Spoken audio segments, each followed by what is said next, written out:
Nuzvid court వారు కస్టడీకి ఇచ్చిన నేపథ్యంలో ఈరోజు ఉదయం వంశీ గారిని కంకిపాడు పోలీస్ స్టేషన్కి హనుమాన్ జంక్షన్లో ఉన్నటువంటి కేసు రీత్యా ఇక్కడికి విచారణ కోసం కస్టోడియల్ విచారణ కోసం కంకిపాడు తీసుకొచ్చారని చెప్పి అందరికీ తెలిసిన విషయమే.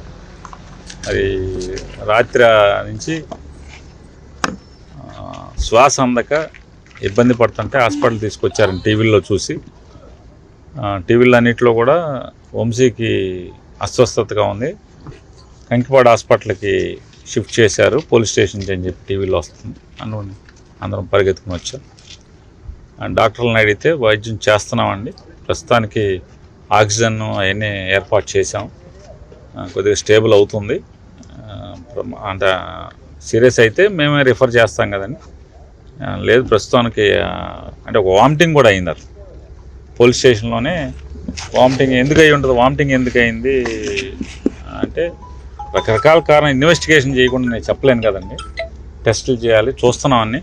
ఒకవేళ అంటే రకరకాల కారణాలతో అంటే కడుపులో ఇబ్బంది అయినా లేదా బ్రెయిన్కి ఆక్సిజన్ తక్కువ అందినా వామిటింగ్ వస్తుంది, లంగ్స్లో కంజెషన్ ఉన్నా వస్తుంది, రకరకాల కారణాలు ఉంటాయి. ఏదన్నా నేను పొద్దున్న కల్లా ఇన్వెస్టిగేషన్ చేసి కానీ చెప్పలేము కారణం ఏంటనేది. ప్రస్తుతానికైతే ఆక్సిజన్ అయి పెట్టి ఇంజెక్షన్స్ అవన్నీ చేశాను, సెలైన్ పెట్టాను అని చెప్పారు. దాని మీద కొంచెం కుదుట పడిందని చెప్పని అంటే పోలీసు వారు కూడా సార్ ఆయన కస్టడీలో ఉన్నారు కాబట్టి మీరు బయటే ఉండాలి కాబట్టి సార్ పొద్దునే వద్దామని చెప్పని అందరం, ఆయన శ్రీమతి గారు కూడా ఇప్పుడు వెళ్ళారు, పొద్దున్నే మళ్ళీ వచ్చి ఎలా ఉంటుంది అనేది చూసుకుంటాకని చెప్పని. ప్రస్తుతానికైతే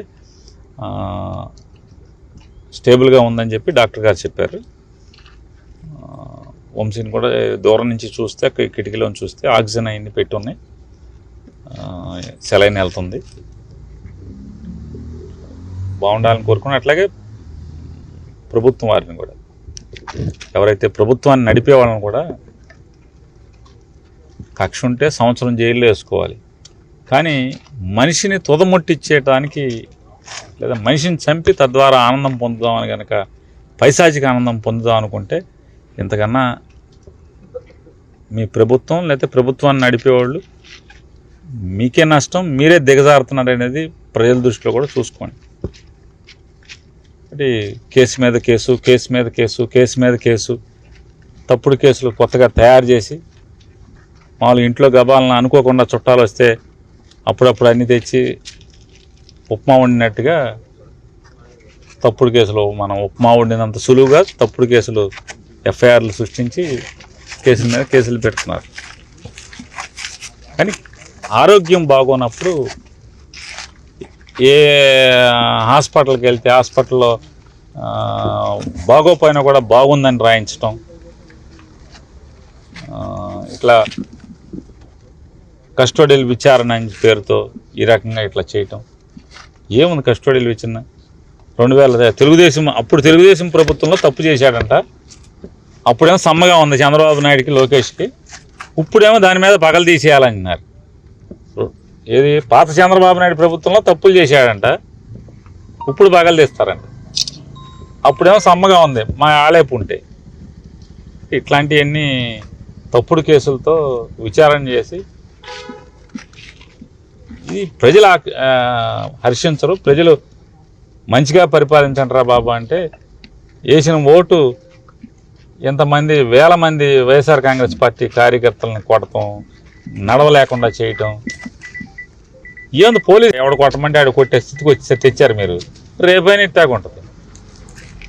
అంటే జిల్లా హాస్పిటల్ బెటర్ అంటే రేపు డాక్టర్ గారు కూడా రేపు కండిషన్స్ ఇన్వెస్టిగేషన్ చేసి ఆ రోజు అంటే రేపు ఉదయానికి ఆరోగ్య పరిస్థితిని బట్టి ఏం చేయాలి, ముందైతే ఇబ్బందికర పరిస్థితి నుంచి నిలబెట్టామని చెప్పి డాక్టర్ గారు చెప్పారు. సో వైద్యాధికారులకు థ్యాంక్స్ చెప్తూ, అట్లాగే ప్రభుత్వాన్ని కూడా ఈ రకంగా ఆరోగ్యం పాడైపోయి చంపేసేదానికి ప్రయత్నం చేయటం కూడా ఇది పద్ధతి కాదు మీకు అని చెప్పని కూడా ఎవరైతే ప్రభుత్వం నడిపి ఇవన్నీ చోద్యం చూస్తూ ఈ ఉప్మా వండినంత సులువుగా తప్పుడు కేసులు కట్టించే పనిలో ఉన్నారో వాళ్ళకి చెప్తున్నాను. కేసులు కట్టుకోవటం వేరు, ఆరోగ్యం బాగున్నప్పుడు కనీసం హాస్పిటల్కి తీసుకెళ్లే పరిస్థితులన్నా ఉండాలనేది మా డిమాండ్. సార్ ఇప్పుడు ఆరోగ్య పరిస్థితి నిమిత్తం కూడా ఉన్నతమైనటువంటి ఆసుపత్రికి తరలించే అవకాశం ఉందంటారా? అదే పోలీసులు సహకరిస్తున్నారు సార్. పోలీస్కి ఏం సంబంధం ఉంటుంది ఇందులో? పోలీసు ఏమో తీసుకొచ్చారు వాళ్ళు. ఇప్పుడు ఆ పోలీస్ స్టేషన్లో వాంతి అయి పడిపోగానే తీసుకొచ్చారు కదా. కాబట్టి పోలీసులు మనం ఇప్పుడేం తప్పుపడతాం? కంకిపాడు పోలీసులను తీసుకొచ్చి ఇక్కడ హాస్పిటల్కి తీసుకొచ్చారు. ఇక్కడ ఎవరో ఆయన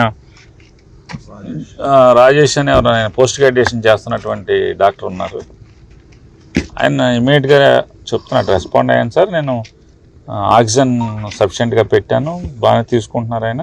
సో పారామీటర్స్ అన్నీ కూడా మెల్లగా స్టేబుల్ అవుతున్నాయి, సెలైన్ పెట్టాను, దానికి కావాల్సిన మందులన్నీ కూడా పెట్టాను అని చెప్తున్నాడు.